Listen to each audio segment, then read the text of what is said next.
Welcome to the Aquest Podcast, conversations about regs, funds, and governance with your host, Daniel Lawler.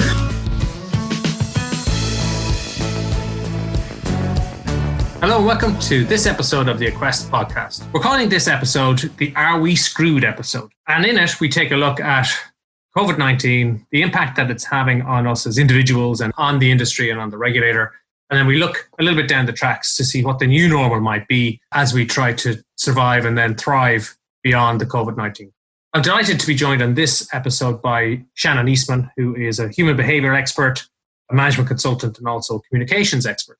And she shares her insights on some survival tips, I guess you'd say, for firms and for individuals facing into this, and things that you can do to make sure that you face it with the right mindset, that you don't get overburdened by the stress and the uncertainty and the anxiety. Are we screwed, Shannon? Has COVID-19 wrecked it all for us? My first answer is that's a really interesting question. What makes you ask that?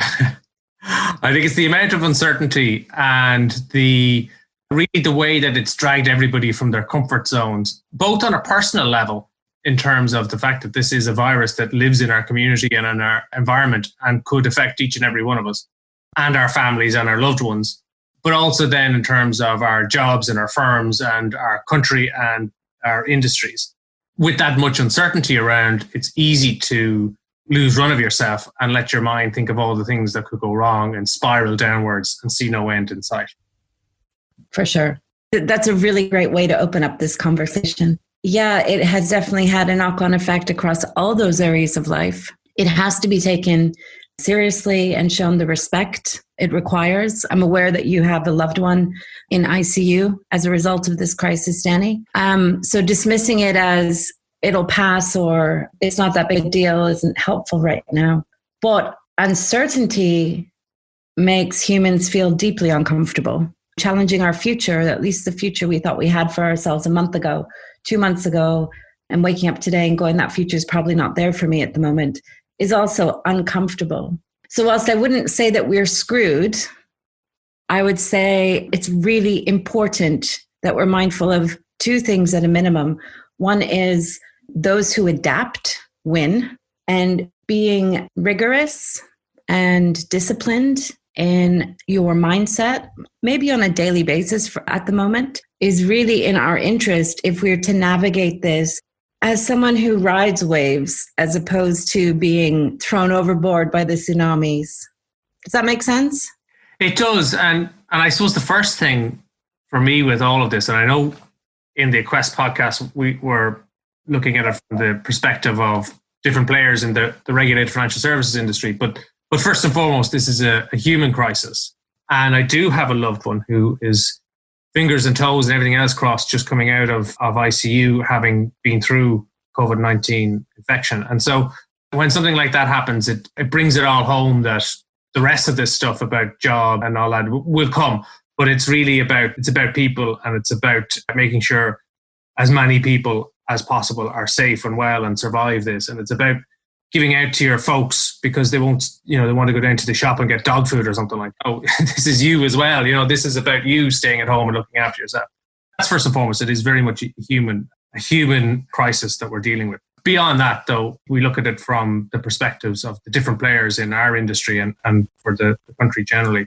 And with so much uncertainty, it certainly can feel like, not that the end is nigh, but you just can't see where the end is coming and what the conclusion of all of this is. And with that uncertainty, then it brings anxiety, brings the potential for poor decision-making as well, which is something we need to be mindful of. But I think tactics to get through this from a personal level in terms of your mental approach to this and how you view the world is very useful. My dad is a dairy farmer, and running a Quest doesn't have an awful lot in common with getting up at 5:30 a.m. to milk cows. But something that always impressed me about him and about the farming community is their resilience. Never get too excited when things are going well. Never get too down when things are a struggle, because a lot of their world is governed by things outside their control. A lot of it is the weather, the climate, which they don't control over. But increasingly, it's international markets, and things like the price of oil might affect the amount of dairy they can sell in the Emirates or what happens in China and that.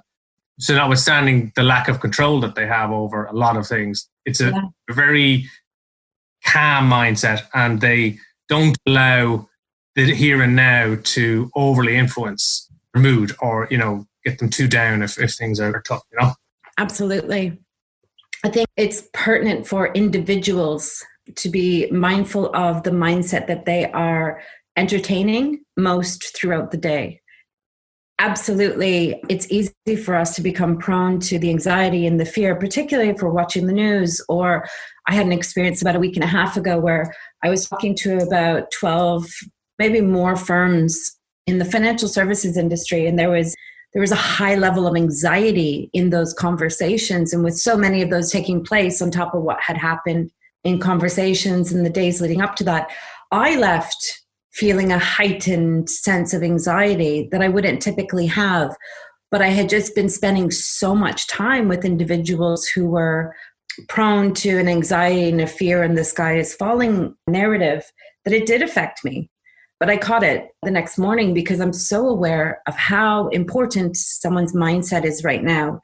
And I would extrapolate that a bit further, Denny, and I would say, particularly in the work environment that we have, where we're at home, some of us with kids, some of us over here with a 1-bedroom apartment, routine and ritual and relationships are even more important right now. So what I mean by ritual is perhaps making sure that you do still get up at 7 o'clock in the morning. Maybe that there's a 20-minute bicycle ride at some point in that morning before your morning coffee. Maybe even a gratitude list. What am I grateful for today? What can I focus on that I have some control of? Where are the benefits of the situation that I'm in right now? I get to spend more time with my family. My kids get to have more access to mom, for example. Those are the type of rituals that you can start setting for yourself so that you have some structure to a day that feels kind of like it's blurring into the 47th day of Maprelay, I think is what I heard yesterday in a conversation, where the days are just blurring. Someone else said, there's only 3 days left. There's yesterday, today, and tomorrow, and I'm not sure which one I'm in at the moment. Humor is a really important part. That's what I living off of at the moment, is seeing the funny side of this and being able to laugh about it while still being able to maintain the respect and the seriousness that this situation warrants. The other one is relationships, checking in and making time for 15-minute coffees or whatever form that is for you, but making sure that there is a deliberate intention to stay connected to people, of course, virtually, but to do it and not let that fall away as well. The mindset is about adapting right now. Everybody that I've spoken to, and yourself included, knows that every crisis is full of seeds of opportunity. And so, yes, we're acknowledging that the crisis is there, but there's also so much opportunity that comes with it. And where does our focus best serve us? Yeah, the one phrase that stuck with me is never waste a crisis. Oh, tell me about that. Why did that stick with you?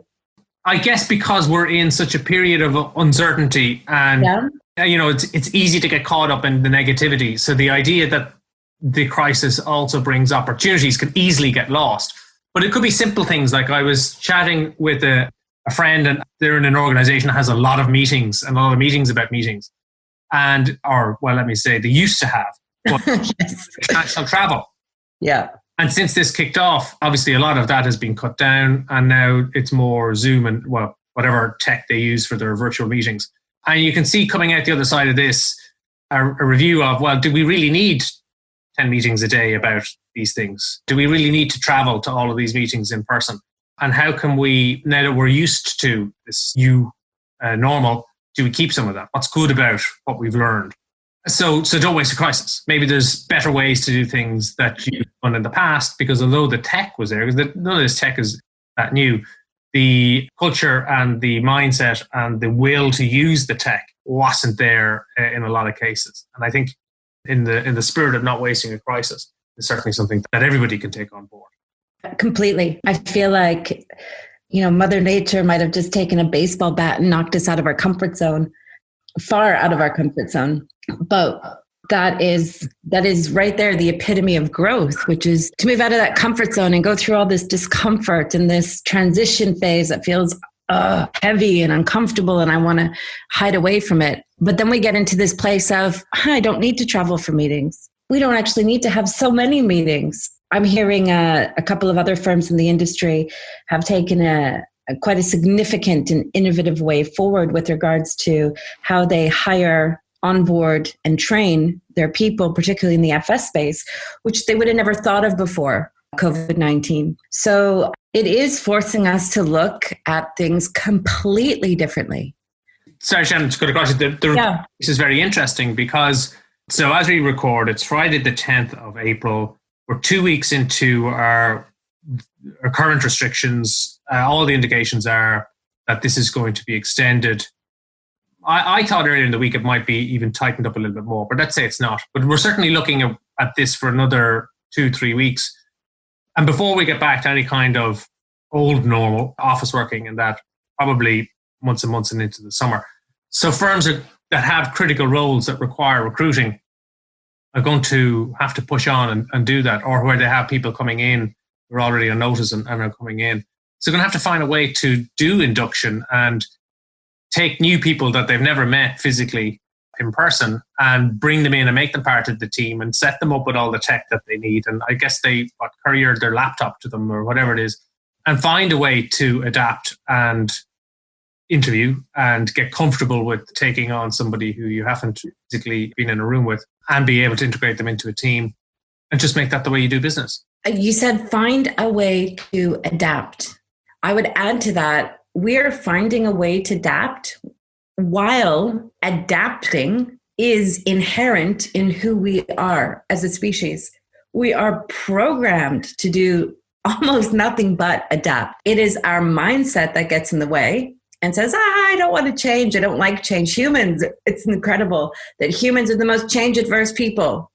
And yet all we know and experience day to day is change. They are finding a way to adapt, and some of them more easily than others. And I think a couple of things would play into that. Lots, but I'm going to only talk about a couple. One is embracing the situation for what it is, not making it worse than it is, not making it better than it is, but going, right, here's what we're playing with right now. What are the 2 or 3 micro changes that we can do today to adapt to that, to facilitate it, to enable us to continue in our workday with quite a different work environment? And then the other thing is the mindset. This is what we have, so how are we going to use it to our advantage?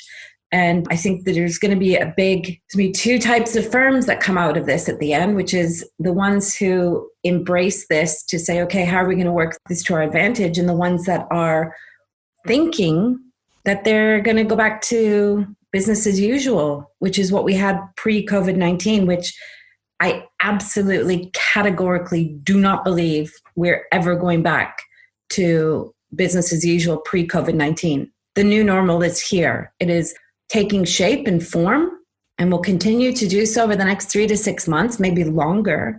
But this is the new way of life showing up. And so we're either going to jump into it or we're going to sit and wait and think that, things are going to go back in September, October. I just don't believe they are. So at Aquest, we kind of look at things, we call it the FIRE perspective, the firm, the industry, the regulator, and the employee perspective. And I think in this station, we've kind of looked at things already from the employee perspective. But now let's look at it from the firm's perspective, the new normal. I don't think that we go back to where we were. It's not human nature to go backwards. It is to adapt and to adjust course and do things better or do things differently. So what is the new normal then for financial services firms? Well, where are they at the moment? I think certainly as we engage with regulated firms, we can see that the initial period was one of pretty intense shock, I think. Employed business continuity plans. I think the comfort in that was they had business continuity plans to deploy. They had the tech available in the firm. They had been pushed on this before by the regulator. It's part of regulatory regimes to be able to push a button when things go wrong and deploy your business continuity plan. So they weren't in a bad place, albeit actually having to do it for real and try and work in that environment is quite different. The other thing is that regulated firms are required to carry capital. So there are capital requirements, minimum capital requirements, meaning that there is a fund there, an amount of money there to help the business to get through difficult times. And typically it's about a quarter of your previous year's overheads or certain fixed amounts. But anyway, at least there's a lump of resources there to help you through difficult periods. It's funny, dealing with advisory firms or unregulated firms, and particularly ones that advise regulated firms, it's funny that that's not always the case, that they have very good BCP, that they have very good tech that they can simply deploy, that they have a bundle of resources that allows them to continue for a period of time. They tend to, from what I'm seeing anyway, tend to sail a bit closer to, in terms of the resources. And actually, they've probably had a tougher experience and a more stressful experience, and they're going through that than the regulated firms. And another thing we're seeing, or certainly I'm seeing dealing with both regulated and advisory firms, is there's been this tendency to kind of shut down, and your primary concern is to pay your own staff, and shut down in the sense of not looking to pay your suppliers, or you're putting them on much longer payment terms than you would normally. And your focus is on making sure that your own staff are paid, and you're trying to look at their retention, expensive discretionary spend, which then, of course, if one firm or one regulated firm brings down the shutters in that way, then that has a knock-on effect to its creditors and to their creditors and their creditors. So that's been quite stressful for a lot in the industry. And that's been kind of the first phase. And I think now we're getting used to this being the world. And we can even see here in Aquest work that had been in the proposal stage before this is starting to re-emerge, and people are starting to say, oh, we're ready now to progress with things, albeit that we're 3 or 4 weeks behind where we thought we would be. So, as you said, Shannon, people adapting and kind of getting used to this is the way. And that initial wave of uncertainty and fear and that instinct to kind of bring down the shutters, I feel that we're just starting to turn on that. So I would see it as a spectrum. I think you're right to distinguish between regulated firms and advisory firms. But I'd also say that the smaller regulated firms, depending on their situation going into COVID-19 scenario, they are adapting to the BCP. They are still focused on largely essentials for the business. Non-essential for the business is maybe another couple weeks down the road that will show up behind the bigger regulated firms right now, who are returning to a mixture of essential and non-essential for business. I also think that there's a lot of firms, both reg and unreg, who are really trying to figure out what is going on with the government support, the tax, the PAYE, the employee support, all these grants, business loans. I think there's a lot of focus on trying to figure out where the support is coming from at the moment. It's almost a day by day, depending on what's being communicated and what new type of support is showing up by the government. So there's a fixation on that as well. But then you'll have a group of firms who went into the COVID-19 situation pretty stable. They had a capital, they had resources, they were in a good footing. So they're now just maybe a couple weeks ahead of the other firms, where they have implemented processes that are innovative, definitely COVID-19 friendly. I was just reading a couple articles on 3 firms yesterday and how they've transformed their entire recruitment process as a result of COVID-19. Cybersecurity, I think that's an interesting topic, particularly for regulated firms. We have gone from having a really good, clear idea of what cybersecurity metrics are in the pre-COVID-19 environment.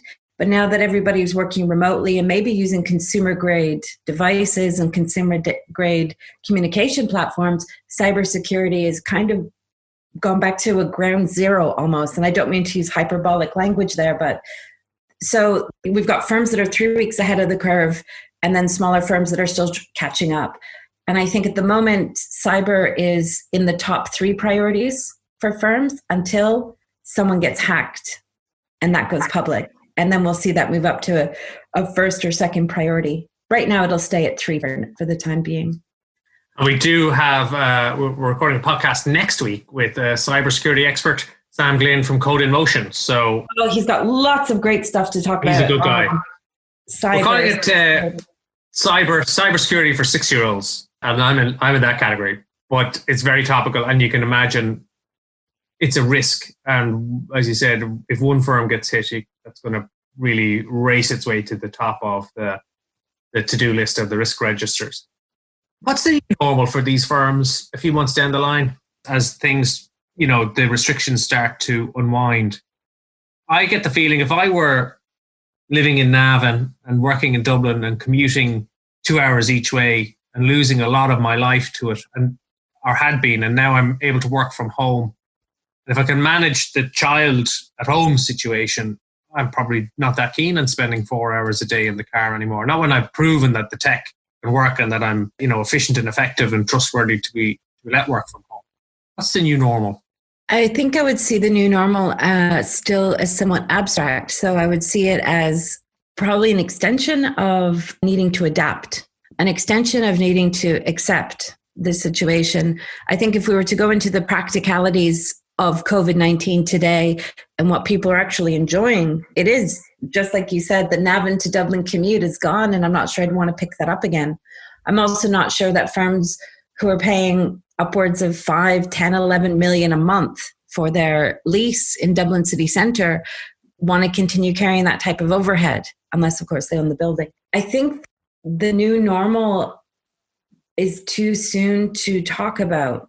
I think January, February, March next year, we'll be able to look around us and see form and shape and something more tangible in our work environment that we don't see today. I think things are still uncertain. We've got a few key variables that are going to have an impact on what the new normal looks like for us in 2021. Our neighbors are going to impact that as well, not just our own variables. I think that it is worth noting that being in Ireland right now is really, really good. We appear to be in a country who has great leadership. We appear to be in a country where the people are quite respectful and insistent on social distancing and complying with the instructions that we've been given. We seem to be faring better than others. So I think our new normal will show up 3 to 6 months from now. It will become sustainable, and it will allow profitability, and it will allow a community to form, albeit in a slightly different expression than what we had going into COVID-19. Yeah. I think you're right about the Irish experience of this. I think it helps that we're a rock in the North Atlantic, separated by that's true. Anybody else. It helps our Taoiseach is a doctor and maybe is more receptive to information than other leaders might have been without that background. It probably helps that we're not especially heavily, densely populated compared to other countries. I think in terms of the new normal, we don't know what it's going to be, but I think it's certain that it will be different in the future. And I think that you're right. Definitely. Firms, there's the ones that think we're going back to what it was like, and then there's the ones that think we're not going back to what it was like in the past. And I think that approach is right, albeit that we don't know what new normal is. We know it's coming, and it's here. And so it's to be alive to that and to be looking for the opportunities of doing things better and doing things different. Absolutely. Looking for the opportunities. You cannot have a situation that is only one-sided. There are absolutely opportunities to be discovered, accessed, tried, experienced, and embraced for the long term. Things that we would never have thought of or wanted to think of had COVID-19 not showed up here. Using this time as an innovative, there is no box type of process for your business, for your future, can be exciting and rewarding.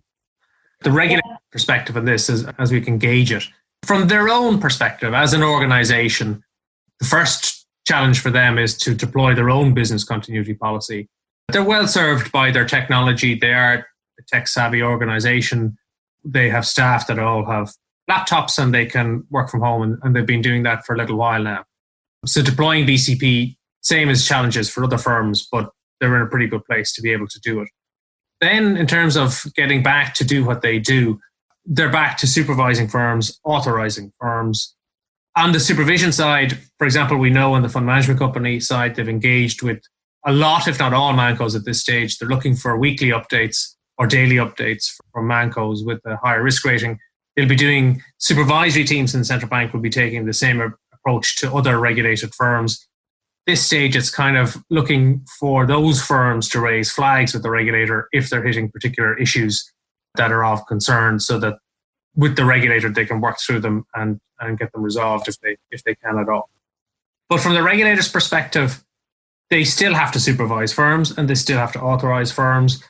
They have the tech to do things like interviews via virtual experience. So whether that's, I'm not sure what tech they use. It won't be something like a Zoom probably, but they have the tech to be able to do their interviews virtually. And so they'll continue to do that. I don't think that they will pause all work that required on-site. Definitely, I don't think that they'll pause things like F&P interviews, PRISM interviews. The CP86 review, I think, will continue. It's not, I guess it takes some adapting to do the on-site piece virtually, but I don't see that they'll just down tools until this is all gone and they can get back to going physically on-site, because there's too much uncertainty in that. You just don't know when that's going to happen. So I think that the regulator is very aware of what's going on in industry and they will focus their resources accordingly. But if I were a regulated firm, I wouldn't assume that this is a kind of, not a get out of jail card, but this is some sort of a free pass to that whatever inspections or other work was ongoing is going to get forgotten. I don't think it will. We know a good few firms that are experiencing phone calls, some of them daily, from the regulator right now.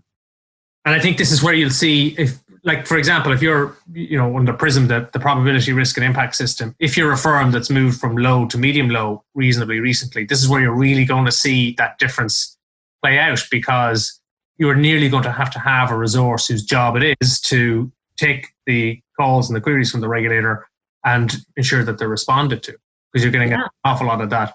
And even at low impact, they're getting more than they would have done. But I appreciate that theory versus real life can sometimes be worlds apart. But how interesting, and I almost want to suggest or present this as a benefit, but you've got a theoretical BCP plan that's now being completely put into action. And whilst the regulator is checking in on you, you can, in real time, course correct, adapt, and play out your BCP to the best advantage of your firm, your people, your industry right now, where up in pre-COVID-19, this was just paperwork, good thinking, lots of meetings, but it was paperwork that just kind of sat there. One day it may be required. So I think what we're seeing, tell me if you're not seeing this, Danny, but what I'm seeing is the regulator and regulated firms are actually working together to ensure the best possible outcome for BCP in this particular environment. The daily phone calls are not, I'm not seeing them as being, well, stop everything you're doing and prove to me what you're doing right now. It's, how is this working out? What is that going to look like tomorrow? And so there's a lot more conversation about what's showing up in real time, because everybody is going through a BCP, including the regulator. Yeah, no, that's right. There's two parts to that. The regulator is very actively engaging with firms. They're not engaging with firms to beat them up on how they're deploying every single line that they've written in their business continuity plan. It is more collaborative. It is more about understanding how are you safeguarding stability, how are you protecting consumers, because that's the regulator's mission.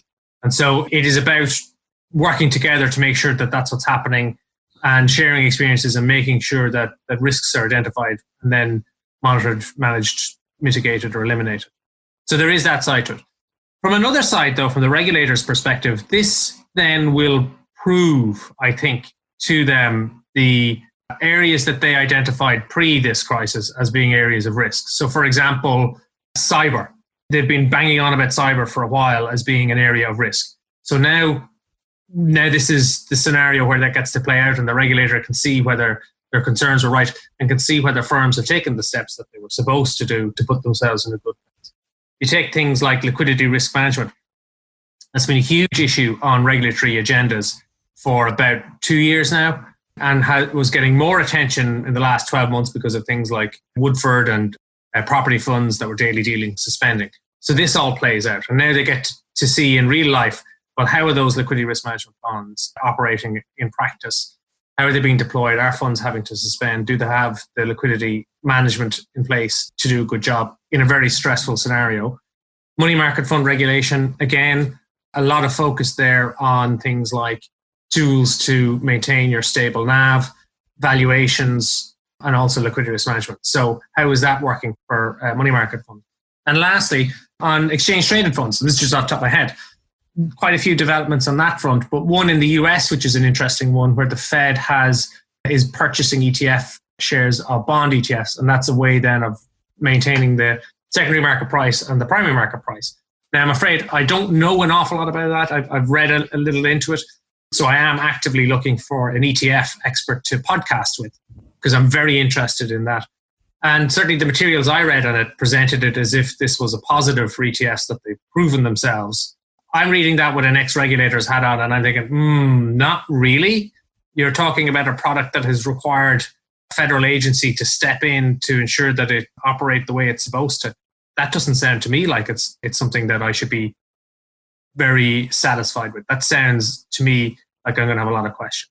So all of those areas are playing out now in real life, and there are areas that the regulator had identified as being ones where there might be risk. So this is kind of proving ground for all of that. But hopefully, because of the work done in advance, firms are in a better place to get through this without there being serious consequences for things like consumers. That's things, I guess, from a firm's perspective, a regulator's perspective, an employee's perspective. From an industry perspective, obviously, we've had very volatile markets and a lot of uncertainty. But I think industry as a whole is kind of pulling together and getting through as best they can in terms of it getting back to some sort of a new normal. I know, for example, let me just get my date right, Monday the 20th of April, I'm participating on a webinar that Irish funds are hosting. This one is particularly about the designated person for regulatory compliance. 4 p.m. the 20th of April. I have no idea how you get your invites. So you have to get on to the guys in Irish funds know that I'm going to be participating. But again, it's a sign of life adapting to what it is. Adapting, yeah. This new normal is going to be. We're not screwed is the message, Shannon. We just got to adapt and keep our eyes open for the opportunities that this crisis and this situation brings. See what we can learn. Absolutely, yeah. Adapt mindset and embrace what is probably going to be a transition phase for a few more months to come. Well, I know I'm learning a lot about swing ball. I get very good at swing ball, which is, you know what swing ball is, Shannon? Is it like a wooden paddle with a little string and a stretchy string and a ball at the bottom, and then you like tap it? That's it. It's like tennis, except it's on a... But it's a string. Yeah, it's on a string, yeah. What did you call it? It's called swing ball. Certainly. Swing ball. Yeah. Yeah, myself and my 7-year-old son are getting pretty good at swing ball. So there's a lot of DIY jobs that have been put off or getting done. Yeah. I spent yesterday tackling a wasp's nest. Oh. So anybody out there needs some advice on wasp nest disposal? Can you tell me, was it a blanket involved, a wet blanket thrown over, and how did you do it? No, in fairness, it's a nest from last year that we wanted to get rid of before they decide. Lovely time in 2019. They're going to come back here for another visit this year. We had to it was on the ground. We had to dig it out.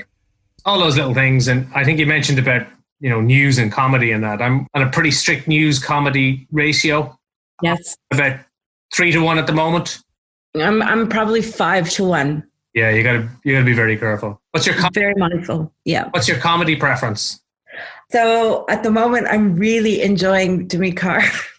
Jimmy Carr, okay. And Michael McIntyre and Tommy Tiernan, and then I discovered the Dry Bar comedy, which is streaming at the moment. I'm not into any of the celebrities doing their karaoke or their live singing. Oh, Daniel Escobar, the violinist, is doing some great stuff, but it's not humorous. It's just really, really enjoyable, entertaining music-wise. But yeah, I'd take Jimmy Carr any day. Oh, I'm going through a serious revision to Monty Python. Oh, yeah. Yeah, fair play. You might win. I love a bit of Monty Python, and they're on Spotify, which I hadn't realized till now. I know there's Monty Python Sings, but they have. Did you get the Disney Plus? No, we're Netflix. We're Netflix people in this house. I used to be a Netflix girl. Now I'm a Disney Plus girl, like Huckleberry Finn, Avatar, Benji. There's some really brilliant classics over there. Yeah, which I would never have considered pre-COVID-19. There's so many things I wouldn't be doing right now that I'm really enjoying pre-COVID-19. Well, we've just finished the 4th season of Money Heist, which is It's a Spanish. I know it. Oh, you know it? Yeah, I really, really enjoyed it. It's excellent. It's really good. Really good. I did enjoy it. I enjoyed it to a point, but I'm not going to say any more than that because I won't enjoy that. Okay. Well, Danny, thanks for having me. Well, thank you very much. And my next skill challenge is to learn how to cut my own hair, because otherwise, when we reemerge from all this in 3 months' time, I'm either going to look like, you know, those outdoor broadcasts where they got the microphone down with the big furry thing. I'm going to have an afro in my next video, LinkedIn videos. I'm going to have to get a blade, and I'm just going to, what's it called in America? No, I'm not sure that look would suit you, Danny. Well, it's going to be one or others. Feast or famine. Called a skinhead? Yeah. Yeah, no, I'm not sure that would suit you. Skinhead look. Oh, no, God. Not sure that would suit you at all. Right. Well, thank you very much for your time, Shannon. I'm very, very appreciative of it. A lot there to learn and digest, and tips for how to get through this phase in a way that not only allows you to manage the stress, but maybe actually allows you to appreciate the time we've been given as a result of this scenario. Let's keep safe, keep indoors, follow the rules, bring up your folks if they're not behaving themselves, and tell them to leave the dog food or niceties or whatever it is they're going out to Aldi to get, and stay home. And just to say, I might as well wrap up. We're working at the moment on our UCITS Eligible Assets Masterclass, which will be a digital product available from questacademy.com in the next couple of weeks. We have our ETFs tutorial part 2 on Friday the 24th of April. So again, if you check out Aquest Academy, you'll find out how to get yourself access to that. We'll have a podcast next week with Sam Glynn from Code in Motion on cybersecurity, which we mentioned earlier on. And also just to get in touch with Irish Funds if you fancy attending that webinar on Monday, the 20th of April at 4. It's on the designated person for regulatory compliance. It's part of a series, so I think they have 6 webinars, one for each of the designated person functions. I'm advertising it here, offering you to go. I have no idea if Irish Funds have opened this up generally, but get in touch with David at Irish Funds and pay me. Longer podcast than we usually run, but that's, I guess, to reflect the nature of the conversation, which really got into some strange places. But I was glad to have it. So thanks to Shannon for her time and her contribution. Hope you enjoy the podcast. We'll catch you next week on a podcast with Sam Glynn, where we're going to be talking about cybersecurity. In the meantime, stay safe and enjoy this podcast, the Are We Screwed episode. You've been listening to the Aquest Podcast. For information about our training and advisory programs or our academy, visit aquest.ie. For more resources on regs, funds, and governance, check out our YouTube channel, Daniel Lawler, RU, RQ.